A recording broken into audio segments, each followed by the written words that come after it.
In breakout session number 1, you all are in luck. You get to start with the incomparable Dr. Ladson Billings. I do have a couple of notes for you all in the room. 1, a reminder, no food or drink. That includes water. 2, we do need to make sure that there is sound for everyone who is live streaming. So if there become parts where we're interactive or you're asking or answering a question, we're going to raise our hand. And we're going to wait till we have either this microphone or the other microphone so you can talk into it so that those that are live streaming can hear the interactions. Any questions? Okay, without further ado, Dr. Ladson Billings is back.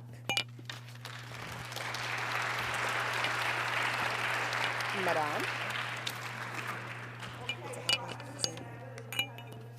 Your voice, because there are some students who insist on sitting in the back of the classroom.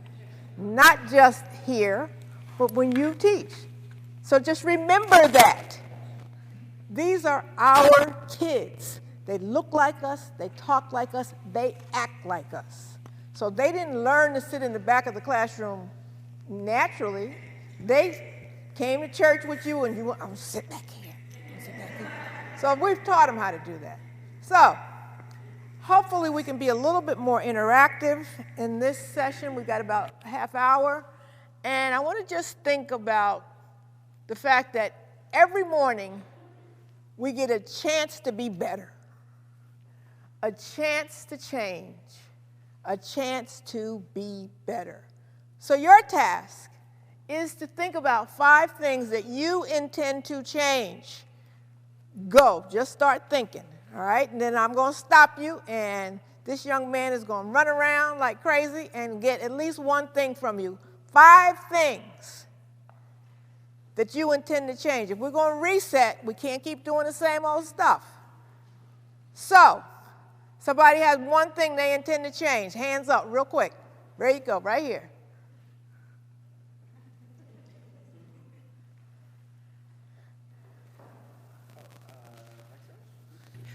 I intend to do more listening than talking when I'm in public settings. Okay, he said he's going to intend to do more listening than talking.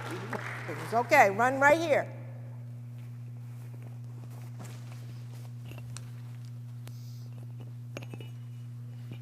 Check, check. Go ahead. An attitude that every day brings new possibilities. She's going to come in with an attitude that every day brings new possibilities. Something else you intend to change. Somebody with just one thing. If you ain't changing nothing, then you can leave, okay? Because you've already declared, I just think I'm perfect the way I am. I'm not going to do anything different. I intend to get to know all of my parents outside the classroom. Tend to get to know all of my parents outside the classroom. What a wonderful intention. It didn't that I might get 100%, but that's my goal. I'm going to try to figure out how I get to know these people outside. Right. Hello. I intend to have the child teach me what I need to learn. I intend to have the child teach me what I need to learn.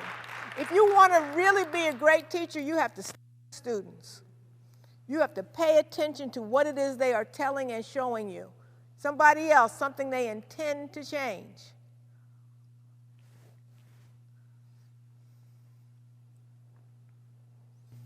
I want to incorporate more multimedia in my classroom to help students enter the real world because that's where the world's going. I want to incorporate more multimedia. We're still teaching like we in the 19th century. We're still working on a grand calendar. We got to get the crops in. We got to close out school before summer because we got planting to do. We do not. We also keep operating like we're on a factory system, a factory model, that somehow there's something magical about 25 people, young people to one adult. Doesn't have to be that way. Yes? I intend to ask each student in my class how I can help them.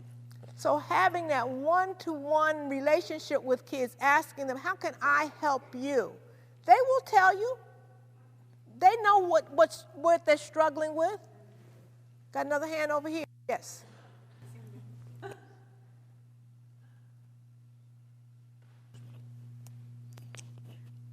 I intend to stop watching the clock in my classroom. It sounds like a small thing, but you will be amazed at how different your teaching will be when you're not governed by that clock constantly. Uh-oh, we got to get ready to take them to recess. Oh, we got to get ready. First of all, the kid's going to tell you.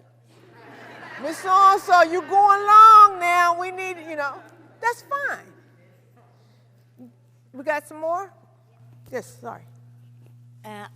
I'm trying to keep advocating for ELL students because we talk about that a lot, but sometimes we are doing things without asking ELL students, as you can tell that I am.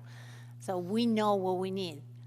So keep advocating for ELL students. Can I just list some concrete things that means?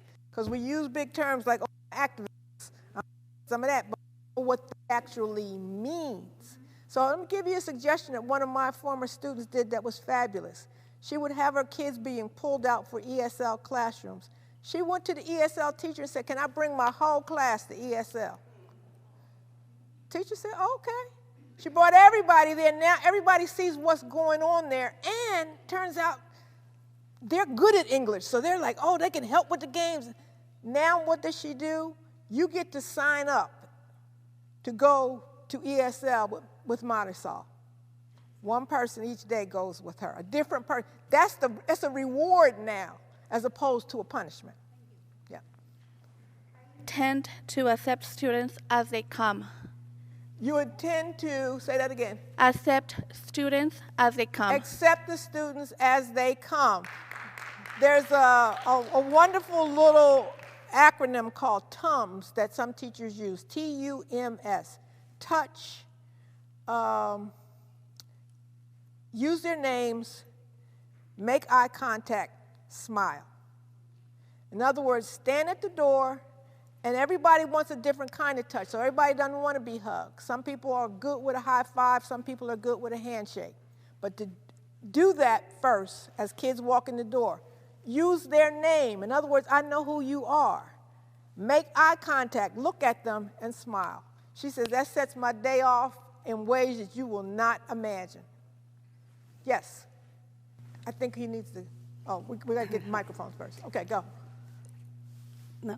I intend to talk to the children the way I want them to talk to me. Talk to the kids the way you want them to talk to you. You don't want them yelling at you, so don't yell at them.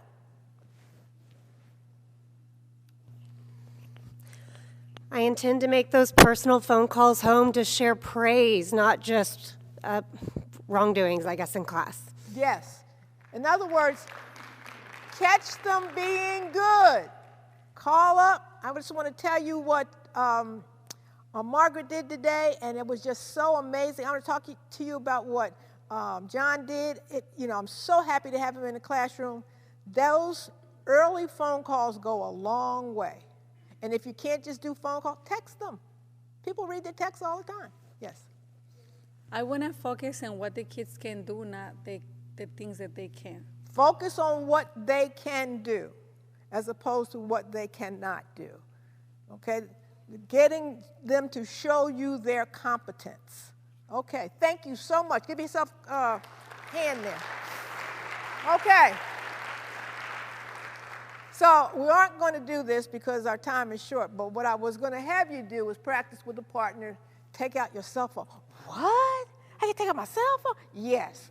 And I record a 3 to 5 minute statement of what you hope to accomplish this year for your faculty, your staff, your students, or parents, and then give your partner some feedback. In more time, in a smaller setting, I would have had you do that, right? Where you actually record it, because then you actually have it on your phone. This is what I want to say to folks. This is how I want to greet my students as the year begins. I did this with another group of teachers, and several of them said, a lot of my students are bilingual, Spanish speakers. I need somebody in the room to help me statement in Spanish. And so she had 2 statements on her phone, right? Because we want to make sure we are trying to reach all of our kids. Okay, so I want to look at the questions that I think that COVID has left us with. So, what does some of this stuff mean in a post-COVID-19 world? So I started out with remembering what happened at Katrina, like as I said in the talk, that we had an opportunity and we squandered it. Because the only thing we wanted to do was go back to what we had, and what we had was terrible. And the parents were like, no, we don't want to go back to that. And then we end up with a system that doesn't work for anybody, because it's like people, instead of families picking their schools, schools are picking their families. Because they don't, I don't want you if you're going to bring my test scores down, right? I don't want you if you have special needs. So that's not the way we want to go.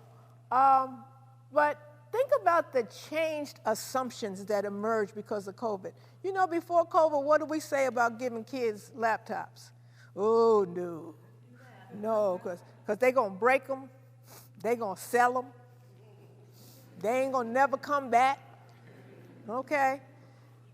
That was true about books. Most of them do come back. Some of them do come back damaged, and some of them don't come back. It's called the cost of doing business. You build that in. But most kids brought them little lame Chromebooks back, okay, because they couldn't play no really good games on them, you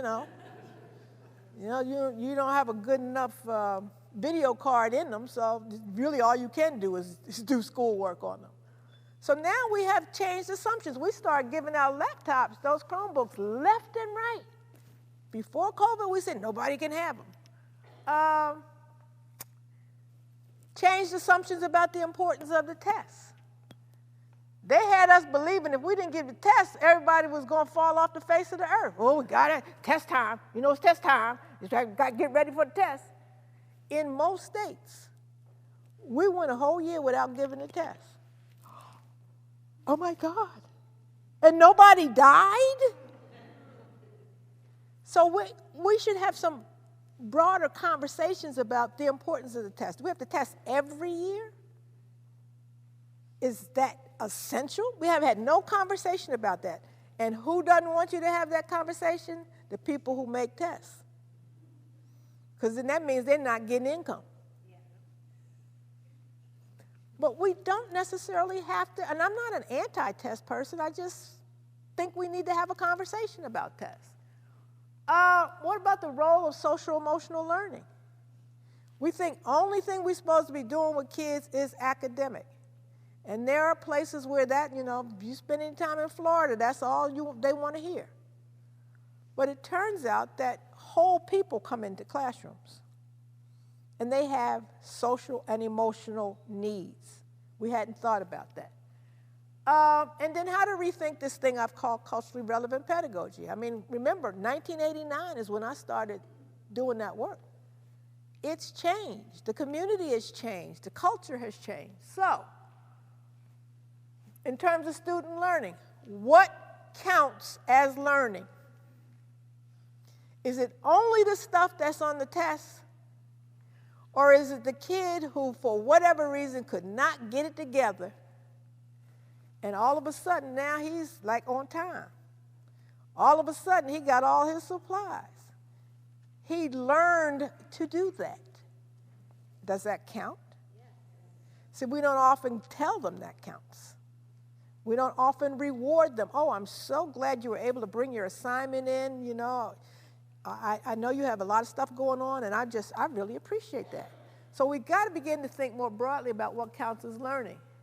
And then how do we determine what students know versus what they have? Do you know how many times we are giving kids credit because they have stuff? You know what I'm talking about, the science fair. Here come a 9-year-old with something that nuclear fission. And doggone well he didn't do that.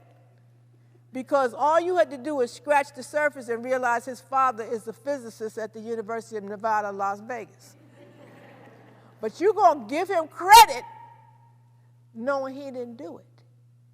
And so we have to make sure we are really assessing what kids know, not what they have. Some kids have credit because they got two parents at home who are college educated and can do certain things for them. Whereas another kid who doesn't have any of that but is just as smart can't demonstrate it in the same way. And can we finally put the tests in their proper perspective? The tests tell us something. They don't tell us everything. If tests told us everything, then the best drivers in this society would be 16 years old. They passed the test. You know doggone well them people can't drive. But we treat them like beginning drivers. We're acting as if the test is telling us everything. It's just telling us some things. And then, can we measure academic progress versus external standards? In other words, what did this youngster look like when they came into my class in the fall? They came into my class, I'm a 5th grade teacher, and they came into my classroom on the 2nd grade reading level. But by the end of the year, I've got this kid now to the 4th grade. I've moved this kid 2 years, but they're still not going to look good on that end of the year test because they won't be at grade level. But how do we give them credit for the progress of those 2 years in 1 year? That's what we mean by growth. How is the youngster growing? Okay. Cultural competence. What's the role of youth culture? When you say culture, we often do a silly thing in the U.S. and we reduce culture down to racial identity. That is not anyone's full culture. Your culture is much more complex, is much more linked to the practices in which that you participate in. And youth culture is different from adult culture. Young people have their own language, their own style, their own ways of doing things, and we act as if it has no place, but it's really a vehicle through which we can reach them for teaching and learning. What about Latinx culture?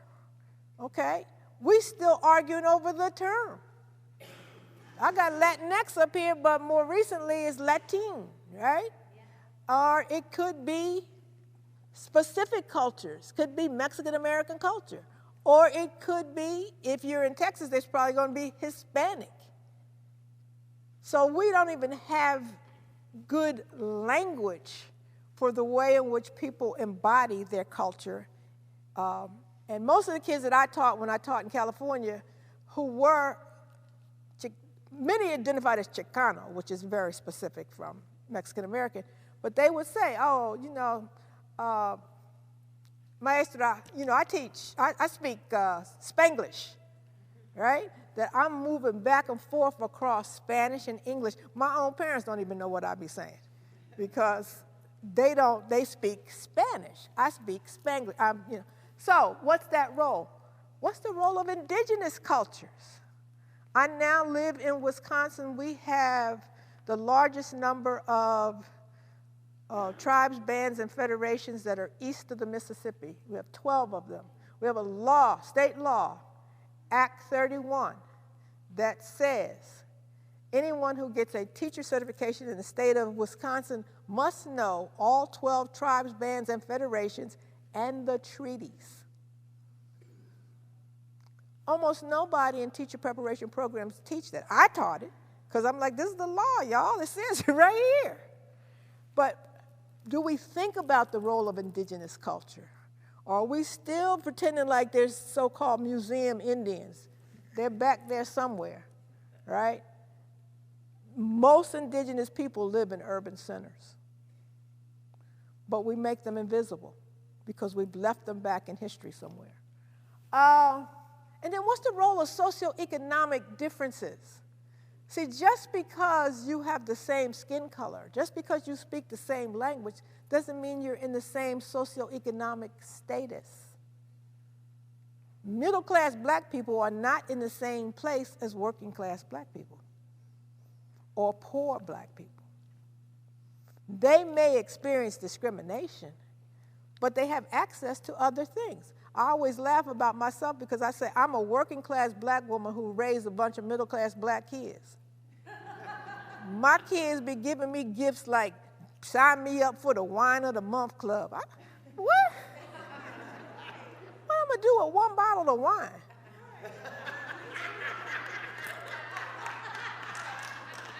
And it comes with homework.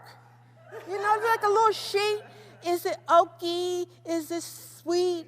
I just want to drink it. But that's because my kids have grown up in college communities around other middle class kids. And I don't know what would happen to them if I dropped them off in West Philly. My kids would be dead. They'd be dead, right? So we can't assume just because someone shares the same racial identity that they have the same socioeconomic background. There are class levels in every racialized group. And so we had to think about what, it's why some of the people who struggle most teaching black kids are black people. Because they're middle class. They went off to college, they doing well, and they're working with kids who are struggling mightily, whose parents don't have resources. And how do we help teachers understand disparity?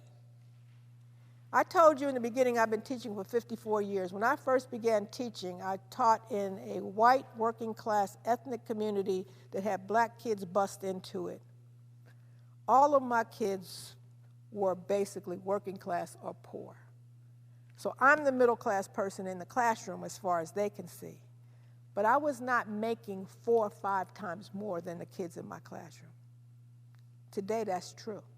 So there's such a wide disparity that when you can't understand what it means when people can't pay their rent and they're getting put out on the street, when you can't understand what it means when people are essentially couch surfing, they're going from one house, family house, to one friend's house, and what you're demanding is you didn't do your homework assignment. We've got to begin to understand that there is incredible disparity in the society, and the kids are being impacted by it. So a lot of stuff they cannot do for us because it's really about survival.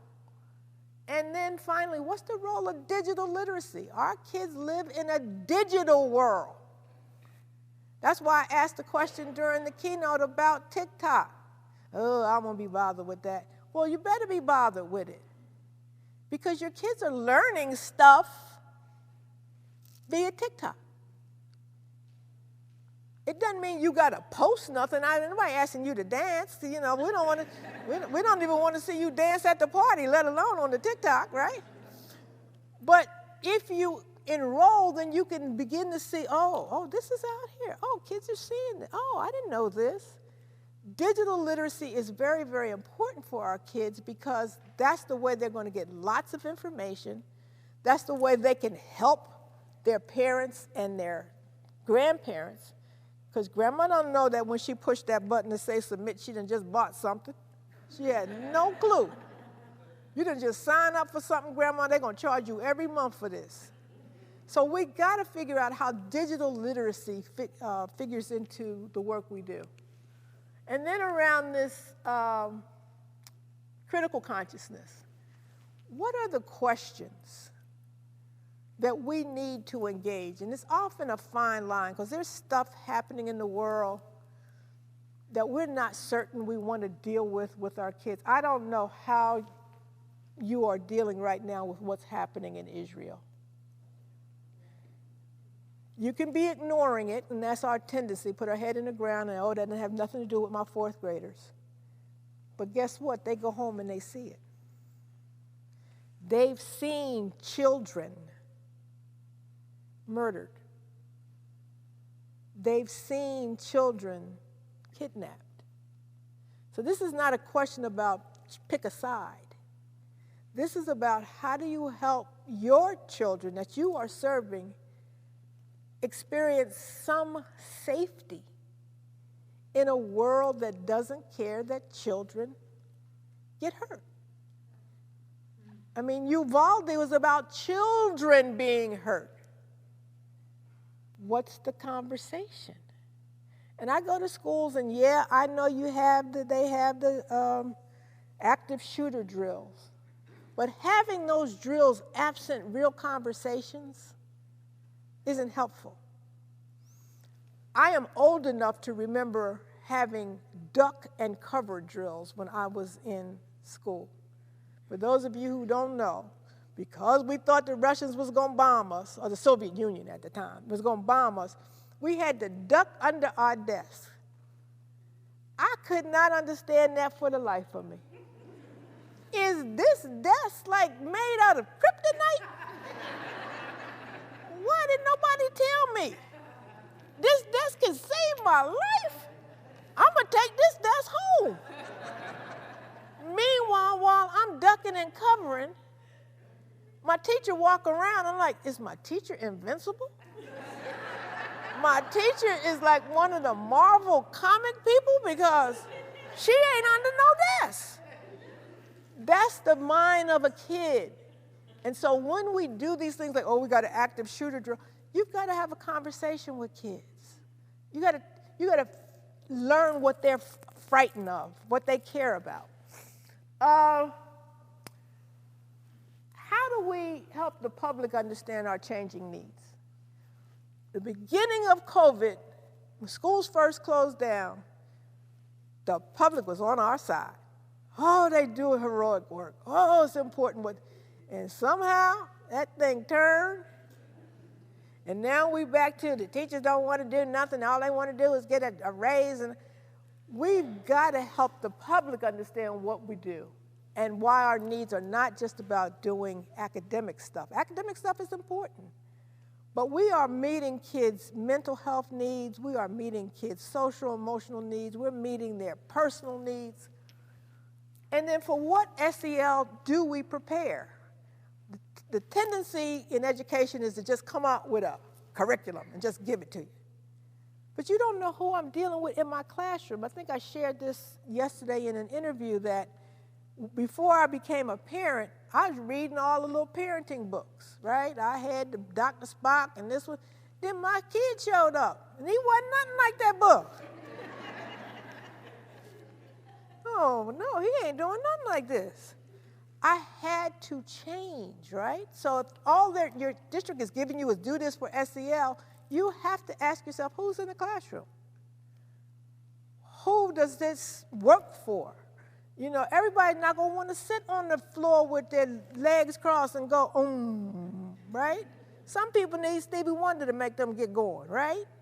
So we got to think about that. And then finally, how do we help our students cope with what I've called pandemic trauma?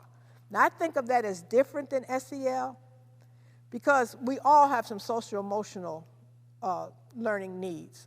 People have said, for example, oh yeah, with COVID, we was all in the same boat. No. We was all in the same storm. Some of y'all rode that storm out on a luxury liner. Went home, took that computer, had that little ring light, had the green screen. You was good. Your checks is rolling in every week or every month like they've been. Other people were holding on to a piece of driftwood, trying to keep their heads above water because the job is gone. The lights is getting turned out. The landlord talking about he want his money and I have no money. So the trauma was different for different folks. Something like 250,000 parents of school-aged children died during COVID. If we just round up to an average of 2 households per parent, and you know that's way off. But if we use that, we're talking 500,000 kids sitting in our classrooms without a parent. How have we changed? How do we meet that need? Now, I've had people say to me, well, you know, in our communities, kids are used to people dying. Yeah, you're right. You're right. Death is not a stranger to communities of color. Death is not a stranger to working class and poor communities. But we have never had death without ritual. Now, I'll tell you what we do in the black community, at least every black community I lived in. We have a big old funeral, okay? You don't even call it a funeral, it's a homegoing. So COVID gonna tell you you can only have 7 people in a funeral parlor, or 10 people in a church, or 20 people at a gravesite spread apart. That's not how we do it. Our ritual is to have everybody come. In fact, we ain't having it until, Uncle Johnny get here. And he tried to get his money right. So we might not have this for 2 weeks. But when he get here, then we'll be ready to go. And because the homegoing is not for the deceased is gone. It's for the living. So we have to figure out a way to heal. And so you know how we do, y'all. We tell each other them lies. We're gonna stop doing this just for funerals, y'all. We're gonna get together more often than this. You're lying. You ain't getting together with them people no more times. You know you ain't. And for me, the repass. Ooh, the repass. I work in Wisconsin. Most of my colleagues are white. I love them. I've had wonderful relationships with them, but I have told them to their face, y'all got to do something about this repass. This little cookies and punch. I can't grieve over that. It ain't going to work. I need a big old piece of fried chicken over which to grieve. I need some macaroni and cheese, baked, not Kraft, y'all, baked, for my tears to flow into. How am I grieve it ain't no peach cobbler? I mean, I already got my repast listed. In fact, I told some people a couple weeks ago at my church, I said, you know what, I think I'm going to have my repast before I go. Because I want to see what y'all going to have for me. But what I'm saying and while we're laughing is serious. Because our kids are carrying that grief with them. They don't know what to do with it. So what are they doing? They're striking out. Most of you can report that there are more fights and confrontations post-COVID than you had pre-COVID. My middle son is a teacher in the Sacramento area. And he said, Mom, we had a great school. We never had these problems. He said, but our kids are fighting. We have had 3 lockdowns where somebody's brought weapons. It's because we just opened the doors and pretended like nothing had happened. We haven't dealt with that post-pandemic trauma. I think I'm at the end here. Yes. So, time-wise, where am I? We're done? Okay. So I hope I've given you a set of questions to engage in.